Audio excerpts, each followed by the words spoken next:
Good afternoon friends, welcome to my channel engineering station.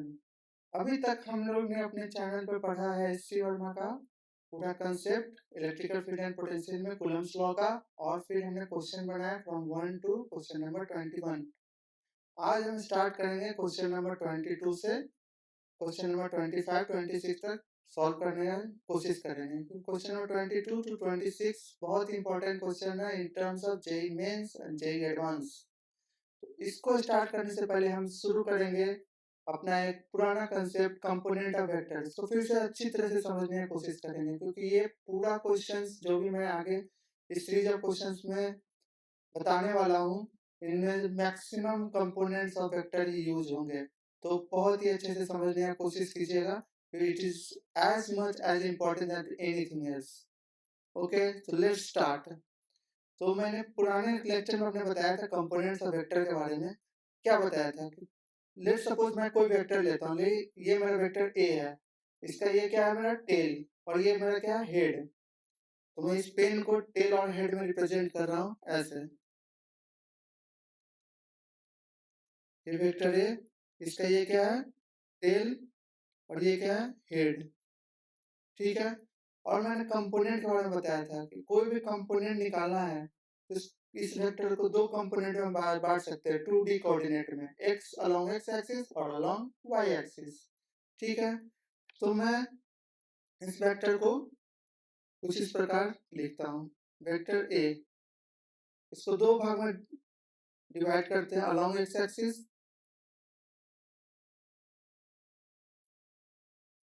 And along y axis. ठीक है बच्चों, चमका। फिर हम वेक्टर ए और अलोंग एक्स एक्सिस में एंगल लेंगे। कितना एंगल, थीटा। मैंने एंगल लेना भी सिखाया था, कैसे लेते हैं। कोई भी दो वेक्टर का बीच का एंगल हम वैसे देखेंगे जब दोनों टेल टू टेल कनेक्टेड हो। टेल टू टेल कनेक्टेड हो तो ये दोनों के बीच में जो एंगल आएगा वो क्या होगा, मेरा थीटा। जैसे ये मेरा वेक्टर है ए, ये मेरा vector B, vector A, vector B, दोनों के बीच में कितना एंगल है, थीटा। कैसे कनेक्टेड किया मैंने, टेल टू टेल। चमका बच्चों, आगे देखते हैं। ये मेरा वेक्टर क्या है, ए, वेक्टर ए, और ये मेरा वेक्टर क्या है, वेक्टर बी। ठीक है। अब मैंने क्या बताया था कि अगर मेरा वेक्टर ए टू बी को बीच में एंगल देखना तो कैसे करेंगे, टेल टू टेल कनेक्ट करेंगे। टेल टू टेल, तो इसका टेल कहाँ पर है, यहाँ पर, तो इसका टेल कहाँ पर है, यहाँ पर। तो दोनों को हमको क्या करना है, दोनों क्या करना है, हमको कनेक्ट करना है। तो कैसे कनेक्ट करेंगे, ये वेक्टर ए को एज इट इज लिख देंगे। वेक्टर बी को मैं, वेक्टर बी को उठा के, अभी इस डायरेक्शन में उसको उठा के ए पे ऐसे डाल दूंगा, ऐसे डाल दूंगा, टेल टू टेल। इसको मैं ऐसे डाल दूंगा। पहले ये एंगल कैसे था, इस प्रकार देख रहा था। ठीक है। वेक्टर बी अभी भी क्या देखेगा, ऐसे ही दिखेगा, मतलब बी से ए की तरफ ही जाएगा, बी से ए की तरफ ऐसे। ठीक है। अब ये हो गया मेरा थीटा बी ए। ये मेरा क्या था, थीटा बी ए। समझ में आया, टेल टू टेल कनेक्ट करना था। अगर ये मेरा क्या था, अगर ये मेरा लेट सपोज 80 डिग्री था, तो ये एंगल कितना हो जाएगा मेरा, सो ये मेरा कितना था, 80 डिग्री कनेक्टेड था, तो ये कितना होगा, प्लस 90 प्लस 80, जो भी एंगल आएगा। समझ गए, एंगल टू एंगल कनेक्ट करते थे। अब हम अपने कंपोनेंट पे आते हैं। कंपोनेंट पे क्या है मेरा, A along Y axis along X axis, ये मेरा क्या है, थीटा, और ये क्या है, वेक्टर ए। तो अलोंग एक्स एक्सिस मेरा कितना आएगा, ए कॉस थीटा। कैसे आएगा ए कॉस थीटा, मैंने बताया था पिछले लेक्चर में। मैं क्या करूंगा, एक राइट एंगल ट्रायंगल ले लूंगा, ये एंगल थीटा हो जाएगा, और ये 90 डिग्री, ये मेरा वेक्टर ए हो जाएगा। तो यहाँ क्या होगा, ए कॉस थीटा, और ये क्या हो जाएगा, ए साइन थीटा। समझा कैसे, साइन थीटा क्या होता है मेरा, परपेंडिकुलर अपॉन हाइपोटेनस। तो परपेंडिकुलर में क्या लिख सकता हूँ, hypotenuse into sine theta. Similarly cos theta क्या होता है मेरा, बेस अपॉन हाइपोटेनस। तो बेस को मैं क्या लिख सकता हूँ, हाइपोटेनस इंटू cos थीटा। चमका, चमक गया बच्चों। चलिए कंपोनेंट में हम निकालना सीख गए। कैसे निकालते हैं, कोई वेक्टर है उसको along X axis along Y axis theta angle दिया, उस थीटा एंगल जिस एक्सिस को टच कर रहा है वहां पे क्या लिख दें हम लोग, cos थीटा। जहां पे थीटा एंगल नहीं दिया वहां पे क्या आ जाएगा हमारा, sin थीटा। ठीक है। अब एक और इम्पोर्टेंट कंसेप्ट पर चलते हैं जो हमारा आगे वाले क्वेश्चन में यूज होगा, बॉल्स, हैंगिंग बॉल्स।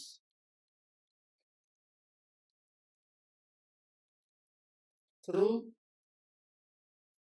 स्ट्रिंग, कैसा स्ट्रिंग, इंसुलेटेड। ठीक है, बॉल्स में मेरा क्या हो जाएगा, चार्ज। मेटालिक बॉल भी हो सकता है, कुछ ही बॉल हो सकता है। इसका कंसेप्ट समझे कि जब एक मेटालिक बॉल जब हैंग कर रहा है किसी पार्टिकुलर एंगल पे, तो उसमें हम लोग कैसे निकालते हैं एंगल। तो चलिए चलते हैं, शुरू करते हैं। ये मैंने एक रॉड ले लिया, रॉड पे क्या हो गया, एक कोई भी बॉल किसी एंगल पे हिंग कर रहा है, हैंग कर रहा है। ठीक है, तो ये बॉल का मैंने क्या स्टार्टिंग में बताया था आपको, ये मेरा बॉल है, समझे, ये बॉल। अभी ये क्या कर रहा है, बॉल गिर नहीं रहा है। क्यों नहीं गिर रहा है, क्योंकि इसके नीचे इसका वेट लग रहा है और यहाँ पर मेरा एक थ्रेड इसको हैंग किए हुए है। तो मतलब मेरा कहने का मतलब क्या है, ये जो बॉल का जो वेट है और ये मेरा थ्रेड, दोनों आपस में क्या कर रहे हैं, बैलेंस कर रहे हैं एक दूसरे को। अगर मैं अपना हाथ अभी हटा दूं, अगर मैं अपना हाथ हटा दूं यहाँ पे, तो क्या होगा, ये बॉल गिर जाएगा। मतलब क्या हुआ, वेट हेवी हो गया इस थ्रेड में। तो थ्रेड में ऐसा क्या लग रहा है जो इस वेट को मैं बैलेंस कर रहा है, क्या लग रहा है बताइए। यहाँ मेरा वेट क्या लग रहा है, वेट mg। इस थ्रेड में क्या लग रहा है, थ्रेड में लग रहा है, इसको क्या बोलते हैं जो इस वेट को बैलेंस कर रहा है, टेंशन। इसमें क्या होता है, टेंशन। तो टेंशन क्या है, टेंशन स्ट्रिंग को टाइटनेस प्रोवाइड करता है। ये अभी लूज है, ये टाइट कर दिया, तो इसमें क्या लग रहा है, हो गया टेंशन। ये लूज, ये टाइट, लूज टाइट। तो जब लूज है तो टेंशन यहाँ पे नहीं लग रहा है, जब टाइट हो गया तो टेंशन लग रहा है। समझ में आ गया। और इसका वेट mg, बॉल का क्या हो गया अपना mg। समझ में आ गया। अब एक चीज समझते हैं कि लेट सपोज ये जो थ्रेड है यहाँ से थीटा एंगल पे गया हुआ है। जैसे ये मेरा बॉल है, यहाँ पे मैं इसको हैंग कर रहा हूँ, इसको हैंग कर दिया। ये इसका आइडियली यहाँ पर होना चाहिए था, लेकिन अभी कहाँ पर है, ये एंगल। तो ये मेरे इस धागे से इसमें कितना कुछ एंगल बना रहा है, तो इसको मैंने कितना ले लिया, थीटा एंगल। समझ में आया, कितना एंगल ले लिया, थीटा एंगल। तो ये थीटा एंगल मैंने यहाँ डिनोट कर दिया। अब इसका कंपोनेंट कैसे निकालेंगे, तो इसका कंपोनेंट निकालने के लिए मैं ये जो रॉड है, ये रॉड उसी टाइप का एक यहाँ पर इमेजिनरी अपने इमेजिन कर लेता हूँ कि यहाँ पर भी कुछ ऐसा है। और यहाँ पर ये क्या कर रहा है, ये पूरा एंगल यहाँ पर एक 90 डिग्री पे बाइसेक्ट कर रहा है, क्योंकि यहाँ पर ये देखेंगे ये बॉल क्या कर, ये रॉड और ये कितना है, एंगल दोनों के बीच में 90 डिग्री है। तो यहाँ पर ये कितना, ये 90 डिग्री। समझ में आ गया। अब एक ट्रायंगल है, कोई ट्रायंगल है, कोई ट्रायंगल का ये theta 1 theta 2 theta 3, theta 1 plus theta 2 plus theta 3 कितना होता है, 180 डिग्री। समझ में आया, चमका। तो थीटा, तीनों एंगल, तीनों कॉर्नर का एंगल का सम कितना आता है यहाँ पर, 180 डिग्री। तो यहाँ पर देखें, ये थीटा, ये थीटा, ये 90 डिग्री, थीटा, ये 90 डिग्री। तो यहाँ कितना आ जाएगा, 180 डिग्री करने के लिए theta plus 90 degree plus X equals to 180 degree कर लेते हैं, इसको मैं एक्स मान लेता हूँ। तो एक्स कितना आएगा, 180 माइनस 90 माइनस थीटा। तो एक्स कितना आ गया, 90 माइनस थीटा। चमका। तो एक्स क्या हो गया मेरा, 90 माइनस थीटा। तो अब एक चीज नोटिस करेंगे, अगर मैं इस थ्रेड को आगे एक्सटेंड करता हूँ, आगे एक्सटेंड किया मैंने, और यहाँ पर ये जो लाइन है इसको मैंने आगे एक्सटेंड किया। अब मैं सिखाना चाह रहा हूँ आपको कि ये एंगल कैसे निकालते हैं। तो एंगल कैसे निकालेंगे, यहाँ पर मैं ये एक्स का वैल्यू मेरा कितना आ गया, ये एक्स कितना है मेरा, 90 माइनस थीटा। समझ में आ गया। तो 90 माइनस थीटा ये किसके साथ एंगल बना रहा है, ये हॉरिजॉन्टल के साथ, ये हॉरिजॉन्टल है, हॉरिजॉन्टल, ये हॉरिजॉन्टल, हॉरिजॉन्टल, हॉरिजॉन्टल के साथ ये 90 माइनस थीटा डिग्री एंगल बना रहा है। और ये थीटा किसके साथ बना रहा है? वर्टिकल के साथ। ये क्या है मेरा? वर्टिकल। ये क्या है मेरा? हॉरिजॉन्टल।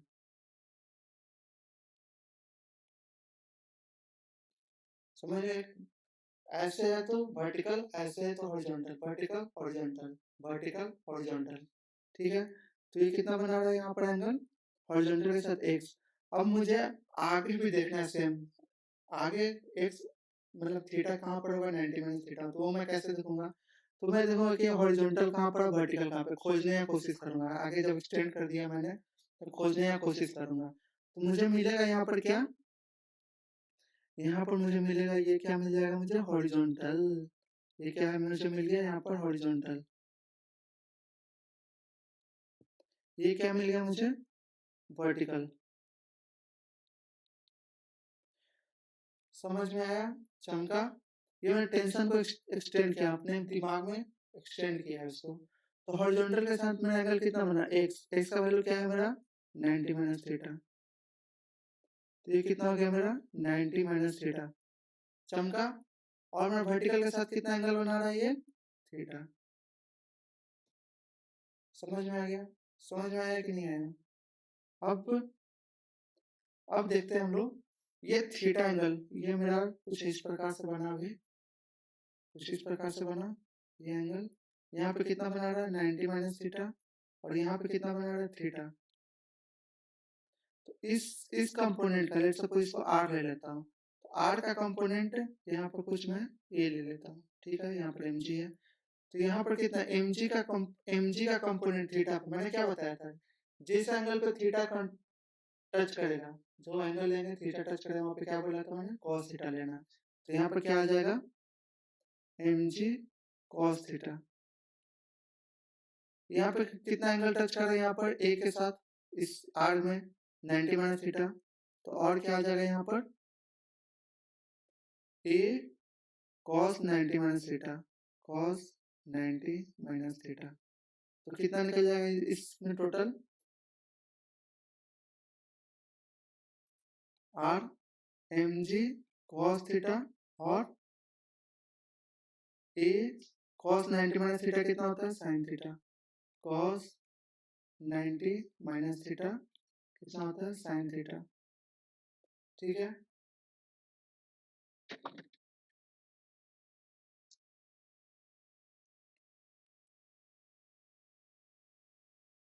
समझ गए? कंपोनेंट निकालना हम समझे, कोई एक बॉल दिया हुआ तो हम लोग कंपोनेंट कैसे निकालते हैं समझ गए।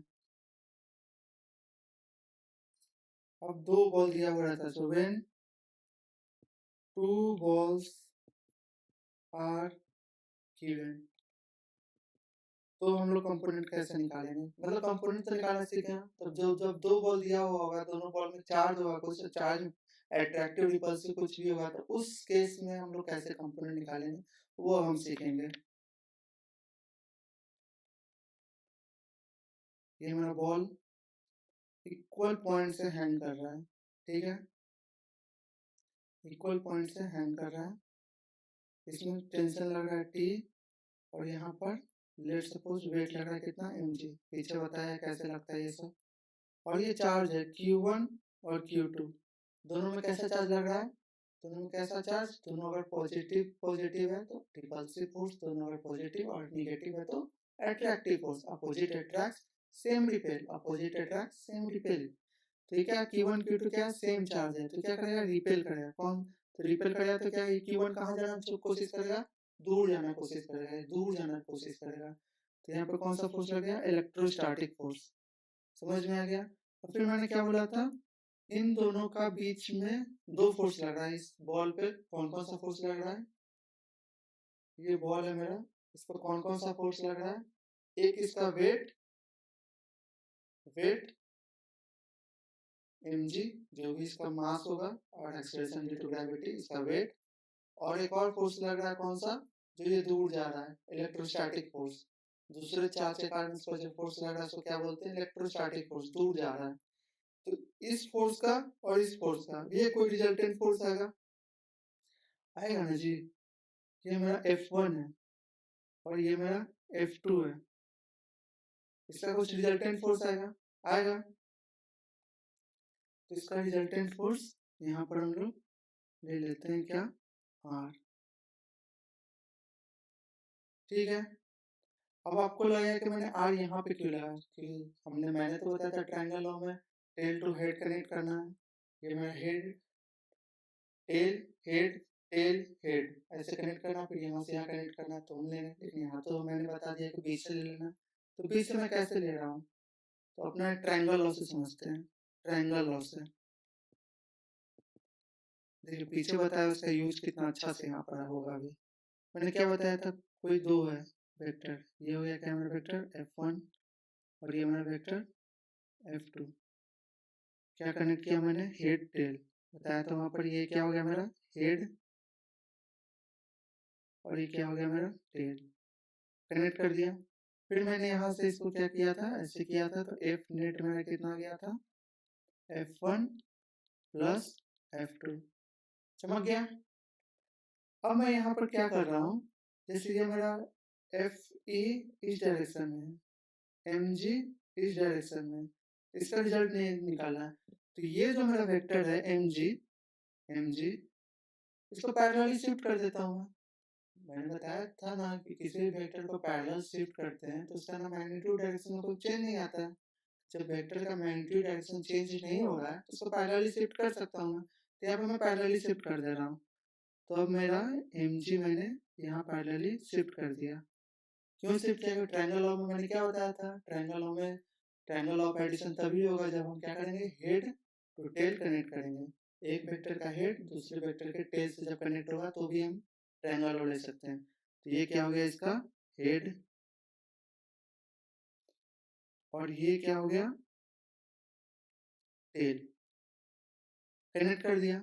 अब जो रिजल्टेंट मैं यहां से लूंगा F नेट, समझा, वो क्या हो जाएगा मेरा vector sum of F net, क्या हो जाएगा मेरा यहाँ पर F net vector sum of MG plus FE। चमक गया, इतने अच्छे से समझाया हूँ, चमक गया होगा, मजा आ गया होगा। अब देखिए मैंने यही ये MG को यहाँ उठाकर यहाँ डाल दिया, फिर इसका जो रिजल्टेंट है वो समझ लीजिए, यहाँ से इसको आप लिंक कर सकते हैं। हाँ समझ में आ गया कि रिजल्टेंट मैंने ऐसे क्यों लिख दिया यहाँ पे। अब हम कंपोनेंट निकालना सीखते हैं। ठीक है, यहाँ तक बहुत अच्छे से समझ में आ गया। अब कंपोनेंट निकालते हैं। कंपोनेंट निकालना मैंने पीछे समझाया था। तो यहाँ से क्या करेंगे, थीटा ले लेंगे। दो स्ट्रिंग है, दोनों स्ट्रिंग में अगर टू थीटा लेंगे तो एक स्ट्रिंग परपेंडिकुलर के साथ कितना एंगल बनाएगा, थीटा। और ये मैं यहाँ तक एक्सटेंड कर दिया, ये परपेंडिकुलरली बाइसेक्ट कर रहा है इसको 90 डिग्री पे। तो ये थीटा है, ये 90 डिग्री, तो ये कितना हो जाएगा 90 माइनस थीटा। ये 90 माइनस थीटा हुआ, तो मैंने पीछे समझाया था आपको। ये 90 माइनस थीटा कैसे निकालते हैं, थीटा प्लस ये ऐड करके, फिर ये 90 माइनस थीटा, थीटा हो गया 90 माइनस थीटा, यहाँ पर आ गया। अब देखना ये और क्या बताया था मैं, हॉरिजॉन्टल वर्टिकल। ये क्या है मेरा, बताइए क्या है मेरा वर्टिकल, ये क्या है मेरा हॉरिजॉन्टल। हमको क्या खोजना है, हॉरिजॉन्टल और वर्टिकल। तो ये मेरा क्या हो गया हॉरिजॉन्टल और ये क्या हो गया वर्टिकल। हॉरिजॉन्टल के साथ कितना एंगल बना रहा है 90 माइनस थीटा, तो ये कितना हो गया 90 माइनस थीटा। क्लास 9 में पढ़ते हैं हम लोग अल्टरनेट इंटीरियर एंगल, मीन्स दो एंगल अगर आपस में कट कर रहे हैं, दो लाइंस, तो उन दोनों का एंगल क्या होता है, सेम होता है। तो यहाँ पर भी ये दोनों आपस में क्या कर रहा है, कट कर रहे हैं। तो यहाँ पर 90 minus theta 90 minus theta same हो गया। और ये 90 माइनस थीटा हो गया, तो ये कितना हो जाएगा, मैं पीछे समझाया था कितना हो जाएगा, ये थीटा। समझ में आ गया। अब आर का हम कंपोनेंट निकालेंगे। तो आर का कंपोनेंट, आर पे एमजी, आर पे कौन कौन सा कंपोनेंट लगेगा, एमजी के कारण और एफ के कारण, मैंने पीछे समझाया था ये वाला, ये यहाँ पे यूज कर लेंगे। तो आर पे क्या कौन कौन सा लगेगा, आर पे कौन कौन सा फोर्स लगेगा, MG cos theta plus F E cos 90 minus theta. समझ गए, समझ गए या नहीं समझ गए, समझ गए, मजा आ गया। ठीक है, इतना इतना अगर आप समझ गए अगर इतना आप समझ गए तो आगे का क्वेश्चन हलवा है, कुछ नहीं आएगा क्वेश्चन में, मजा आ जाएगा। अगर ये समझ गए, ये आप वीडियो पॉज कीजिएगा, एक बार देखिए, पूरा समझ, पूरा बनाइए इसको, फिर 2 बार, फिर दूसरा बार पढ़िए, नहीं समझ में आया फिर तीसरा बार पढ़िए, फिर कमेंट सेक्शन में लिखिएगा कि यार ये चीज़ मुझे नहीं समझ में आया, तो मैं उसको पार्टिकुलरली वीडियो बनाऊंगा, ठीक है। अब चलते हैं हम लोग अपने क्वेश्चन पे। क्वेश्चन नंबर मैं 22 इसी को कैसे लिंक करके वहाँ पे समझाऊंगा ये बता रहा हूँ। ठीक है, चलते क्वेश्चन नंबर 22 पे। क्वेश्चन नंबर 22 एसी ओरमा का इलेक्ट्रिकल फील्ड एंड पोटेंशियल का क्वेश्चन नंबर 22 क्या कहता है, पढ़ते हैं। Two identical balls, each having a charge of 2 into 10 to the minus 7 coulomb and a mass of 100 gram, ठीक है, are suspended from a common point by two insulating strings each 50 centimeter long. The balls are held at a separation 5 centimeter apart and then released. ठीक है, दोनों क्या है, 5 centimetre पर release कर दिए। तो क्या जब जैसे हम जिस मोमेंट पे इसको रिलीज करेंगे, जिस मोमेंट पे रिलीज करेंगे, उस मोमेंट पे क्या होगा, मेरा फोर्स दोनों एट दैट टाइम इक्विलिब्रियम पे होगा। मोमेंट मैं रिलीज कर रहा हूँ, जैसे ये बॉल है, ये मेरा बॉल है, अभी बॉल मेरा क्या रेस्ट पर है, दो बॉल को मैं दो बॉल को आपस में क्या है, अभी इक्विलिब्रियम पे है। जिस मोमेंट पर मैं रिलीज कर रहा हूँ, मूवमेंट जिस मूवमेंट पे रिलीज कर रहा हूँ, उस समय क्या है, दोनों में फोर्स नहीं लग रहा है, लेकिन कुछ देर के बाद ये क्या करेगा, आपस में रिपेल करेगा, कुछ देर के बाद रिपेल करेगा, कुछ देर के बाद। लेकिन मूवमेंट पे क्या होगा, इनिशियली क्या होगा, इनिशियली मेरा कुछ नहीं लगेगा तो इक्विलिब्रियम पे रहेगा, ठीक है। तो यहाँ जो क्वेश्चन में कह रहा है एंड देन रिलीज्ड, ये भी इंपॉर्टेंट है समझने के लिए, इस पे भी लिंक कुछ क्वेश्चन दे सकता है, मूवमेंट पे रिलीज कर रहा है, तो क्वेश्चन को बारीकी से पढ़ने पर क्वेश्चन इजीली बन जाता है। उसके बाद क्या बोल रहा है, the electric force on one of the charge balls, किसी एक चार्ज बॉल पे फोर्स क्या आएगा। चलिए आगे इसको सॉल्व करते हैं अपना। मैंने क्या ले लिया, कहाँ पर ये हैंग कर रहा है, common point by two insulating string, common point ले लिया, ये और ये, ठीक है। दोनों के बीच का डिस्टेंस कितना है, 5 सेंटीमीटर। ये कितना है, 50 सेंटीमीटर।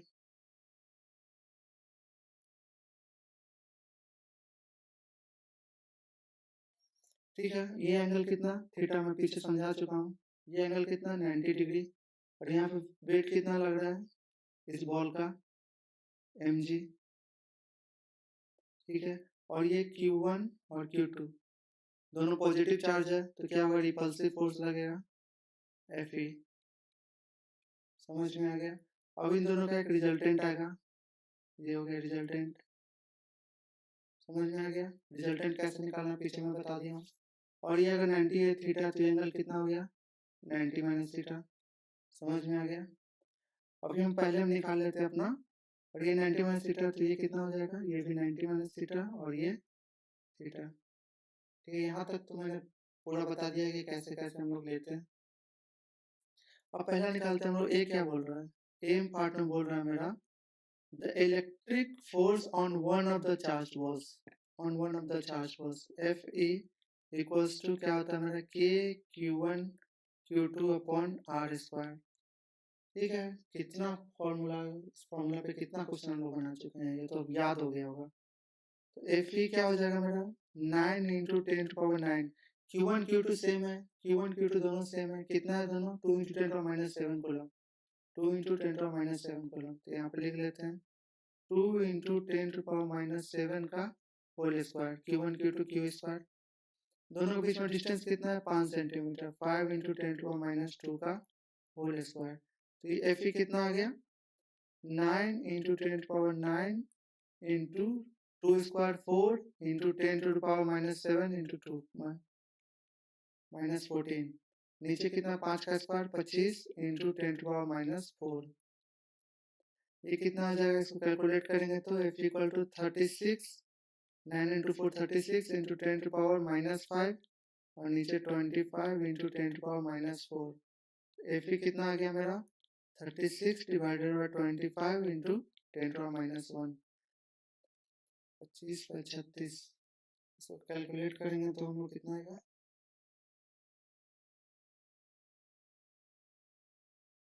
ये आ जाएगा आपको 1.44 इंटू 10⁻⁻1, तो कितना हो गया ये 0.144 न्यूटन।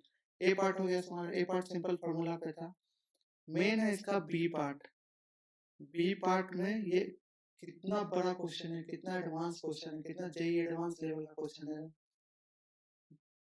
ये क्वेश्चन समझ जाने के बाद कंपोनेंट एकदम हलवा हो जाएगा, ठीक है। बी पार्ट क्या बोलता है, the component of the resultant force. Resultant force, इस रिजल्टेंट फोर्स का हमको कंपोनेंट निकालना है। तो रिजल्टेंट फोर्स का कंपोनेंट कौन कौन होगा, एक और आगे बोलते हैं on it along and perpendicular to the string. Along and perpendicular to the string, ये मेरा क्या हो जाएगा, ये मेरा स्ट्रिंग है, ये स्ट्रिंग है, ये स्ट्रिंग है। इसका अलोंग, इसका अलोंग, इसका अलोंग में जा रहा हूँ, ये हो गया क्या, आर अलोंग, अलोंग। और ये क्या हो जाएगा मेरा, आर परपेंडिकुलर, ठीक है, समझ गए। आर ए और आर अलोंग समझ गए।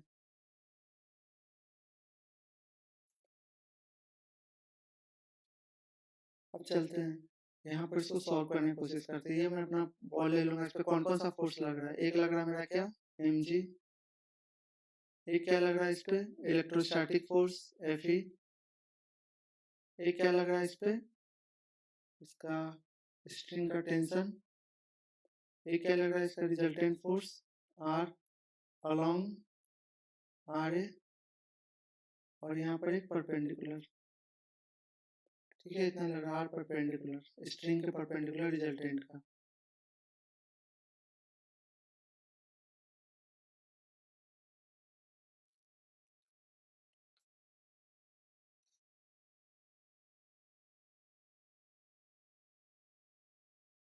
ये कितना एंगल था मेरा, 90 माइनस थीटा। रिजल्टेंट के साथ ये एंगल 90 माइनस थीटा, इसके साथ ये हॉरिजॉन्टल के साथ बना रहा है टेंशन। तो ये कितना बनाएगा, ये मेरा 90 माइनस थीटा बनाएगा। तो ये क्या हो जाएगा मेरा, थीटा। और ये कितना हो जाएगा मेरा, 90 माइनस थीटा, ये थीटा। और ये क्या हो जाएगा मेरा, 90 माइनस थीटा। और ये कितना हो जाएगा मेरा, थीटा। अब देखते हैं हम लोग आर अलोंग। आर अलोंग में कौन कौन सा फोर्स लग रहा है मेरा, आर अलोंग में कौन कौन सा फोर्स लग रहा है, ये आर अलोंग है, ये मेरा क्या है, आर अलोंग।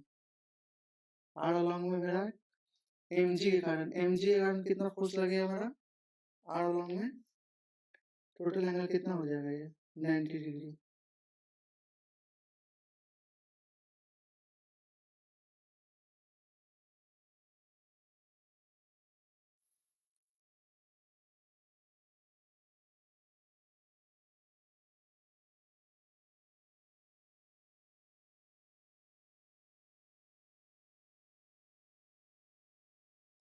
पहले आर पर निकालते हैं, आर पर मेरा कितना आएगा, आर पर आएगा मेरा एम जी साइन थीटा, ठीक है, एम जी साइन थीटा। और एक टेंशन अपोजिट डायरेक्शन में रहा था, माइनस टी।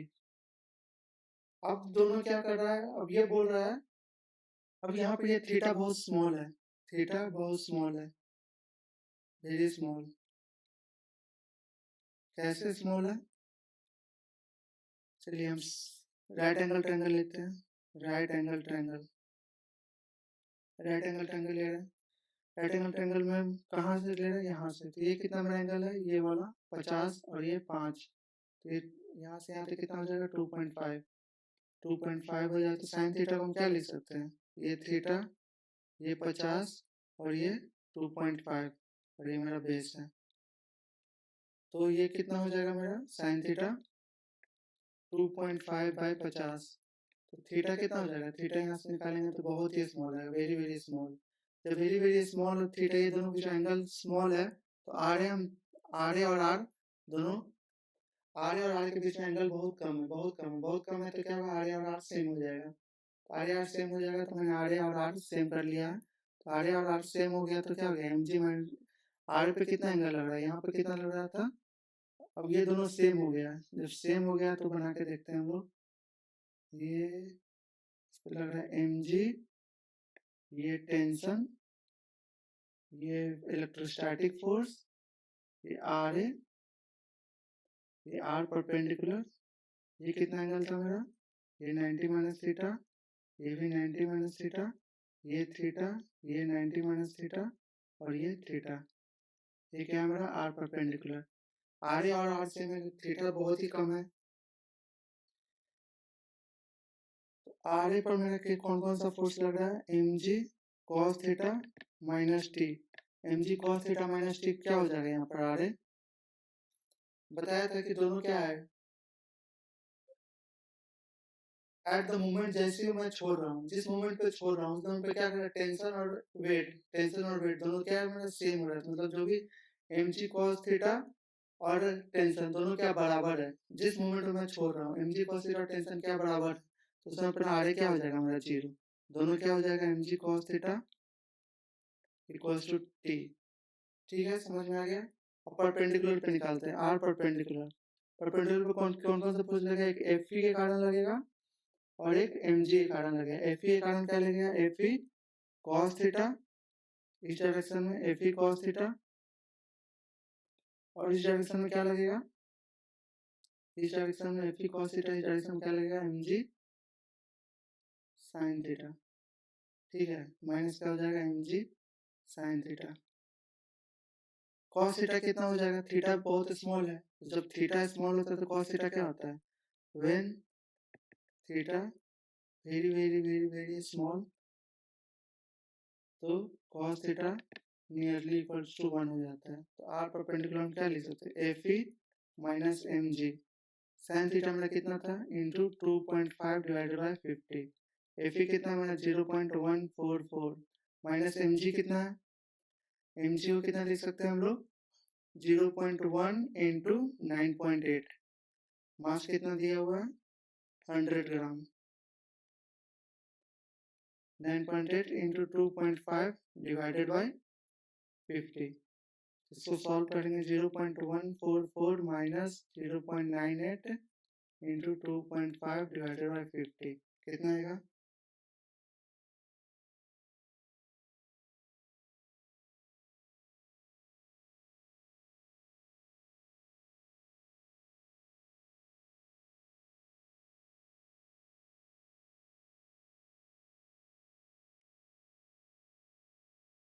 यह आ जाएगा आपको 0.095 न्यूटन अप्रॉक्स। ठीक है, 0.095 न्यूटन। मतलब इसमें गौर करने वाली बात क्या क्या थी, एक गौर करने वाली बात है, पहले दोनों क्या, दोनों बॉल आपस में हेल्ड किए हुए हैं, फिर छोड़ रहे हैं। जिस मोमेंट पे छोड़ रहे हैं उस मोमेंट पे क्या कर रहा है, वो टेंशन और एम जी कॉस थीटा दोनों क्या लग रहा है, सेम लग रहा है। इसलिए मेरा अलोंग द एक्सिस कितना आ रहा है, जीरो आ रहा है। समझ रहे हैं, अलोंग द एक्सिस कितना आ रहा है, जीरो आ रहा है। परपेंडिकुलर, परपेंडिकुलर में फिर हमने क्या देखा, आर परपेंडिकुलर एफ, ये एफ ई के कारण कितना लगा परपेंडिकुलर पे, F E cos theta, F E cos theta, और यहाँ पे एम जी के कारण कितना लग रहा है, एम जी साइन थीटा। क्यों एफ ई और एम जी दोनों क्यों लग रहे हैं, क्वेश्चन में क्या बोल रहा है, क्वेश्चन में बोल रहा है आपका resultant force, resultant force, resultant force के कारण। रिजल्टेंट फोर्स क्या है, एम जी और इलेक्ट्रोस्टैटिक फोर्स का जो भी रिजल्टेंट है उसका स्ट्रिंग के अलोंग और परपेंडिकुलर, अलोंग एंड परपेंडिकुलर। ठीक है, समझ रहे हैं। अब सी क्या बोल रहा है, question number C, question number C बोल रहा है the tension in the string, tension in the string क्या होगा, ये टी हो गया, इसका इस पोजीशन पे कितना आ जाएगा, जिस एंगल पर है तो टी कॉस 90 माइनस थीटा। तो टी कॉस 90 माइनस थीटा किसके बराबर हो जाएगा, see, T cos 90 minus theta movement release करने पे एफ ई के बराबर। तो टी साइन थीटा किसके बराबर हो जाएगा, एफ ई के कारण। तो टी क्या हो जाएगा, F E divided by 2.5 into 50। तो टी कितना, साइन थीटा क्या हो जाएगा, साइन थीटा हम पीछे निकाले थे, कितना निकाले थे पीछे, 2.5 divided by 50 perpendicular by hypotenuse. ये कितना मेरा निकल गया पीछे 0.144, ये 2.5 इंटू 50।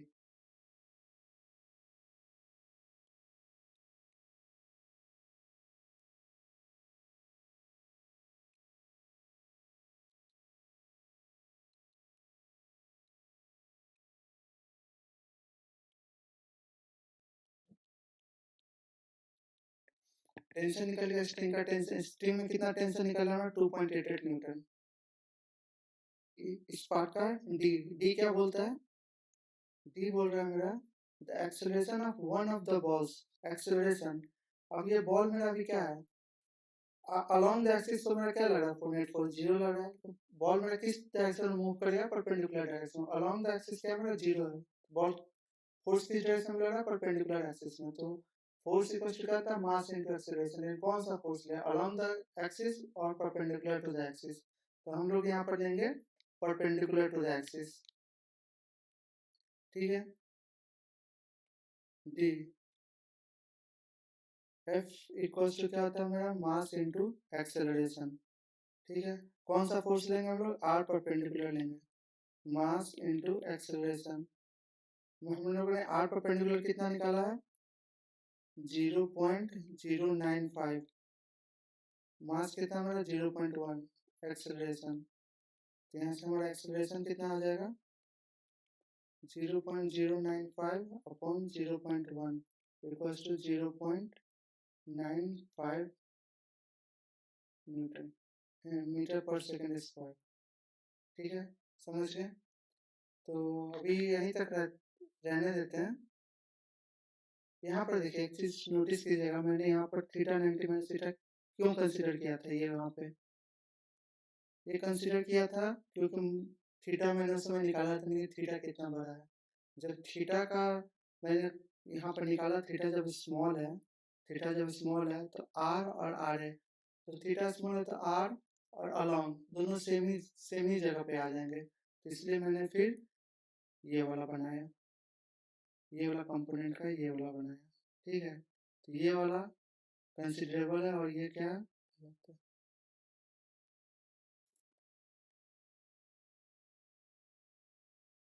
ये कब निकलता व्हेन थीटा लार्ज। तो ये वाला हम लोग कंसेप्ट लेते हैं, लेकिन थीटा यहाँ पे क्या है कम है, तो मैंने दोनों यहाँ से आपको दोनों निकल जाए, दोनों समझ में आ जाएगा। जब वहाँ पे 50 और 2.5 के जगह अगर 50/40 आ जाता, नीचे का डिस्टेंस 40 आ जाता, वो 50 आता, तो थीटा कंसिडरेबल में आ जाता। तो फिर हम लोग ऐसे बना लेते हैं, ठीक है, इस तरीके से। अभी हम लोग क्या थीटा स्मॉल है तो अभी हम लोग ये वाला यूज करेंगे, ठीक है। समझ में आ गया होगा आपको, पूरे अच्छे तरीके से मैंने कंपोनेंट्स ऑफ द वेक्टर बता दिए हैं, उससे रिलेटेड कंपोनेंट कैसे तोड़ते हैं, एंगल कैसे लेते हैं, कूलम्ब्स लॉ यूज, बॉल्स जब हैंगिंग रहता है तो कैसे करते हैं, कंपोनेंट वहाँ पर कैसे निकालते हैं, मैंने सारा कंसेप्ट यहाँ पे क्लियर कर दिया है। कोई भी डाउट हो feel free to ask in the comment section, and also please subscribe to my channel, and also if possible please share to your friends so that my channel can grow and I can also provide such types of content to you. Thank you very much. Please follow and subscribe to my channel. Thank you.